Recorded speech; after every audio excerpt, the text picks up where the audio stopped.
अगर आपकी उम्र 40 साल से ऊपर हो गई है और आपको डायबिटीज है और आपके शोल्डर में पेन या स्टिफनेस आ रही है तो इसकी वजह फ्रोजन शोल्डर हो सकता है। फ्रोजन शोल्डर के लिए कुछ आसान और सिंपल एक्सरसाइजेस जो आप घर बैठे बड़ी आसानी से कर सकते हैं और फ्रोजन शोल्डर को इम्प्रूव कर सकते हैं। अस्सलाम वालेकुम and hi everyone, welcome to my channel. मेरा नाम है मलिक जुल्करनैन। तो आज की इस वीडियो का हमारा टॉपिक है फ्रोजन शोल्डर, जिसे एडेसिव कैप्सुलाइटिस भी कहते हैं और जिसे आम अल्फाज में कंधे का जुड़ जाना या कंधे का जाम हो जाना भी कहते हैं। आज की इस वीडियो में मैं आपको बताऊंगा कि फ्रोजन शोल्डर क्या है और इसे एक्सरसाइज की मदद से घर बैठे कैसे ठीक किया जा सकता है। चलें तो फ्रोजन शोल्डर को समझ लेते हैं कि फ्रोजन शोल्डर होता क्या है। हमारा शोल्डर एक वॉल एंड सॉकेट ज्वाइंट है। इस वॉल एंड सॉकेट ज्वाइंट के ऊपर बहुत स्ट्रॉन्ग एंड फ्लेक्सिबल कवरिंग होती है जिसको हम कैप्सूल बोलते हैं। हमारे शोल्डर ज्वाइंट के अंदर एक साइनोवियल फ्लूइड होता है जिसका काम हमारे ज्वाइंट और इस कैप्सूल को लुब्रिकेट रखना होता है ताकि हम शोल्डर को आसानी से मूव कर सके। अगर किसी वजह से इस फ्लूइड में कमी आ जाए या तो हमारे कैप्सूल में टाइटनेस आ जाए तो हमारी मूवमेंट लिमिटेड होना शुरू हो जाती है।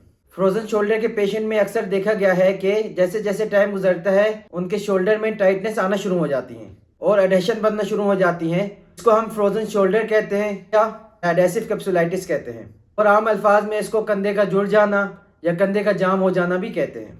ट्रीटमेंट शुरू करने से पहले फ्रोजन शोल्डर की स्टेजेस को समझ लेना बहुत ज़रूरी है। फ्रोजन शोल्डर की 3 स्टेजेस होती हैं। स्टेज नंबर 1 है फ्रीजिंग स्टेज। ये स्टेज पहले दिन से लेकर 6 वीक तक या पहले दिन से लेकर 6 माह तक रह सकती है। इस स्टेज के अंदर पेशेंट की मेन कंप्लेन पेन होती है। स्टेज नंबर 2 है फ्रोजन स्टेज। ये स्टेज 6 वीक से लेकर 6 माह तक या 6 वीक से लेकर 2 साल तक रह सकती है। इस स्टेज में पेशेंट की मेन कंप्लेन स्टिफनेस होती है। स्टेज नंबर 3 है रिकवरी स्टेज। इस स्टेज में आपका शोल्डर रिकवर होना शुरू हो जाता है और फुल रेंज में मूव होना शुरू हो जाता है। कुछ पेशेंट में ये 6 माह में या 2 से 3 साल में आ जाता है। तो चलें देखते हैं ऐसे में हमें कौन सी एक्सरसाइज करनी चाहिए। एक्सरसाइज में जाने से पहले अगर आपने मेरे चैनल को सब्सक्राइब नहीं किया तो please subscribe my channel and press the bell notification, जिससे आपको हमारे आने वाली नई वीडियो की नोटिफिकेशन मिलती रहे। इस स्टेज में पेशेंट की मेन कंप्लेन जो होती है वो पेन होती है। आप पेन को कैसे मैनिपुलेट कर सकते हैं? घर बैठे आपको एक आइस पैक चाहिए। ओके, जैसे आप आइस पैक किसी भी शॉपर में पानी डाल के फ्रिज के अंदर जमा लें, बर्फ जमा लें, उसको अपने कंधे पे 1 से 2 मिनट के लिए रखें और 1 से 2 मिनट के लिए हटा लें। 1 से 2 मिनट के लिए रखें और 1 से 2 मिनट के लिए हटा लें। इससे आपके पेन में बहुत कमी आएगी, आपके जो स्वेलिंग है उसके अंदर कमी आएगी। Stage 1 freezing stage exercise. Freezing stage के अंदर हम हर एक्सरसाइज को 10 से 15 दफ़ा रिपीट करेंगे और दिन में 3 दफ़ा। इस एक्सरसाइज को हम शोल्डर शर्क बोलते हैं। इस एक्सरसाइज के अंदर हम शोल्डर को कान की तरफ ले जाने की कोशिश करते हैं। ये शोल्डर ब्लेड की और शोल्डर ग्रीडर की बहुत ही अच्छी और इफेक्टिव एक्सरसाइज है। इस एक्सरसाइज से हमारे शोल्डर ब्लेड और ग्रीडर के मसल्स एक्टिवेट होते हैं और उससे हमारे शोल्डर को कंट्रोल करने में बड़ी बेहतरी आती है। इस एक्सरसाइज को शोल्डर रिट्रैक्शन एक्सरसाइज कहते हैं। इस एक्सरसाइज के अंदर दोनों कोहनियां अपनी वेस्ट लेवल पर करके 90 डिग्री के ऊपर करके और अपने शोल्डर को पीछे की तरफ करने की कोशिश करें। इस एक्सरसाइज को भी 10 से 15 टाइम रिपीट करेंगे। जरा गौर से देखें तो मैं अपने शोल्डर को पिंच कर रहा हूँ लेकिन शोल्डर की कोई मूवमेंट नहीं कर रहा। ये शोल्डर ब्लेड को कंट्रोल करने के लिए बहुत ही अच्छी और इफेक्टिव एक्सरसाइज है। इस एक्सरसाइज के लिए हमें एक चेयर की जरूरत होगी। उस चेयर की मदद से हम अपने शोल्डर को मूवमेंट करेंगे, जैसे कि आप वीडियो में देखेंगे। आप ऐसे ही फॉलो करें। ये एक्सरसाइज पेंडुलम एक्सरसाइज है। ये एक्सरसाइज हमारे शोल्डर की रेंज ऑफ मोशन को मेंटेन रखने के लिए बहुत अच्छी और इफेक्टिव एक्सरसाइज है। पहली एक्सरसाइज के अंदर हम अपने बाजू को आगे पीछे मूव करेंगे। इससे आपके शोल्डर फ्लेक्शन में काफी हेल्प मिलती है और आपने स्लोली अपनी रिदम को बढ़ाते रहना है और अपनी बॉडी से स्विंग लेनी है। दूसरी एक्सरसाइज के अंदर मैं अपने बाजू को साइड टू साइड मूव कर रहा हूँ। इस एक्सरसाइज से हमारे शोल्डर की एबडक्शन को मेंटेन रखने में मदद मिलती है। तीसरी एक्सरसाइज के अंदर अपने बाजू को आउटवर्ड यानी एंटी क्लॉकवाइज रोटेट करूंगा ताकि फुल रोटेशन मेंटेन रहे। एंड लास्ट पे जो मैं एक्सरसाइज कर रहा हूँ इसमें शोल्डर को इनवर्ड यानी क्लॉकवाइज रोटेट कर रहा हूँ।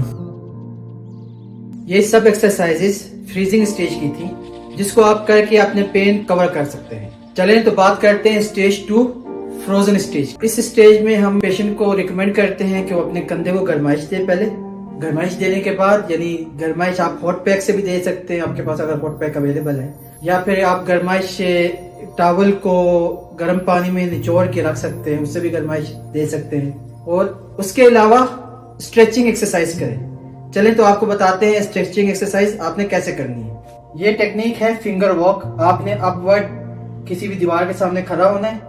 खड़ा होने के बाद अपनी फिंगर को दीवार के ऊपर पिंच करना है, यानी पिंच करके उसको दीवार के ऊपर वॉक करानी है ऐसे।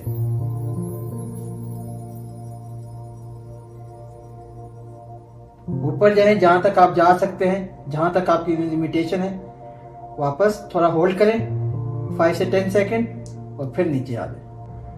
ये एक्सरसाइज आपने 10 दफा रिपीट करनी है।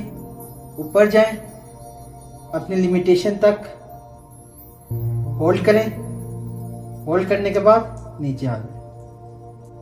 ऐसे ही आपने इसको 10 दफा रिपीट करना है और एक्सरसाइज को करते रहना है जब तक आपका शोल्डर फुल रेंज में ऊपर तक चला ना जाए। एक्सरसाइज नंबर 2 है ये।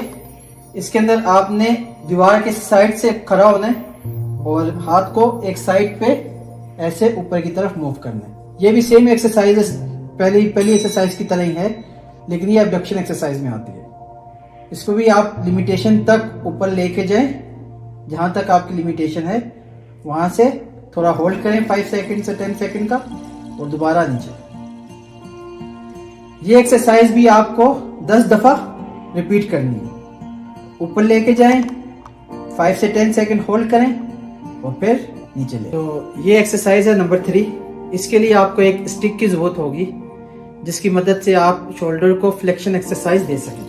एक स्टिक की मदद से भी हम अपने हैंड की फ्लेक्शन बढ़ा सकते हैं। इस एक्सरसाइज में आप अपने दोनों हाथों से स्टिक को पकड़ लेंगे और फ्रंट से थोड़ा थोड़ा ऊपर ले जाने की कोशिश करेंगे। जहां तक मुमकिन हो वहां तक अपने बाजुओं को लेकर जाएं और फिर गुड हैंड से थोड़ा सा पुश करें ताकि आपके बैड हैंड के अंदर या शोल्डर के अंदर थोड़ा सा स्ट्रेच फील हो, और 2 से 3 सेकंड के लिए होल्ड करें। इस एक्सरसाइज करने से आपकी शोल्डर फ्लेक्शन इम्प्रूव हो जाएगी। स्टिक की मदद से हम शोल्डर अबडक्शन को बढ़ाने की कोशिश करेंगे। हम अपने बाजू को साइड वे पर ले जाने की कोशिश करेंगे, जितना हो सके वहां तक लेकर जाएं और गुड हैंड से हल्का सा पुश करें ताकि बैड हैंड के अंदर थोड़ा सा स्ट्रेच फील हो। इसको भी 2 से 3 सेकंड के लिए होल्ड करें और फिर दोबारा रिपीट करें। इस एक्सरसाइज से हम अपने शोल्डर अबडक्शन को बढ़ा सकते हैं। अब हम स्टिक की मदद से शोल्डर की एक्सटर्नल रोटेशन को इम्प्रूव करने की कोशिश करेंगे। आप इसमें देख रहे हैं कि मैं अपने गुड हैंड से पुश करता हूं और मेरा बाजू बाहर की तरफ रोटेट करता है, और इसको भी 2 से 3 सेकंड होल्ड करेंगे और फिर वापस ले आएंगे। इस एक्सरसाइज करने से हमारे शोल्डर की एक्सटर्नल रोटेशन इम्प्रूव हो जाएगी। इस एक्सरसाइज के अंदर हम दोनों हाथों को पकड़ लेंगे और इससे अपने बाजू को फ्रंट की तरफ उठाने की कोशिश करेंगे और जहां तक मुमकिन हो वहां तक बाजू को ले जाने की कोशिश करेंगे। जो हम ये एक्सरसाइज करते जाएंगे हमारे शोल्डर की फ्लेक्शन बेहतर होती जाएगी। ये एक्सरसाइज बहुत अच्छी और इफेक्टिव एक्सरसाइज है शोल्डर फ्लेक्शन को बढ़ाने के लिए। इस एक्सरसाइज को क्रॉस ओवर आर्म एक्सरसाइज बोलते हैं। इस एक्सरसाइज में हम शोल्डर को फ्रंट की तरफ स्ट्रेच करते हैं। जो स्ट्रेच करते रहेंगे ऐसे ऐसे इसकी रेंज ऑफ मोशन बढ़ती जाएगी, यहाँ तक के एल्बो चिक के नीचे आ जाती है और हमारे हाथ अपोजिट शोल्डर को क्रॉस कर जाते हैं। इस एक्सरसाइज करने से हमारे शोल्डर की almost full range of motion achieve हो जाएगी। इस एक्सरसाइज में हम अपने हाथ को सर के पीछे ले जाने की कोशिश करेंगे और दूसरे हाथ की मदद से सर के पीछे लगाने की कोशिश करेंगे। जो ये एक्सरसाइज करते रहेंगे हमारे शोल्डर की रेंज ऑफ मोशन बढ़ती जाएगी और अल्टीमेटली हम दोनों हाथों को सर के पीछे रख कर कोहनियों को ओपन और क्लोज करना शुरू कर देंगे। फ्रोजन शोल्डर में जो पेशेंट की मेन कंप्लेन होती है वो कहते हैं उनका हाथ जो है उनकी कमर के पीछे नहीं जाता। उसके लिए जो एक्सरसाइज है वो मैं आपको दिखाता हूँ। उसके लिए आपको एक बेड शीट या एक टॉवल की जरूरत होगी। उससे आपने करना ये है कि अपने इफेक्टिव हैंड को पुल करना है अपने गुड हैंड से। चले मैं आपको शो करता हूँ कैसे।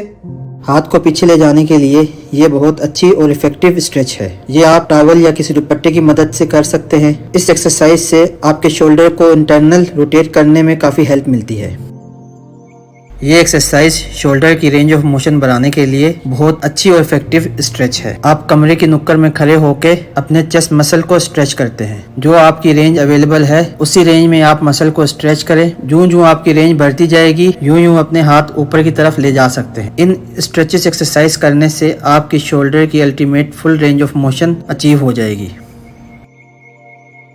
हम फ्रोजन शोल्डर के पेशेंट को एडवाइस करते हैं कि जब full range of motion achieve कर ले तो उसके बाद स्ट्रेटनिंग एक्सरसाइज शुरू करें। ये एक्सरसाइज आप लो वेट डंपल और इलास्टिक बैंड से कर सकते हैं। ऐसा करने से आपके मसल फुल स्ट्रेंथ में आ जाएंगे और आप रूटीन लाइफ के अंदर अपने तमाम काम आसानी से कर सकेंगे।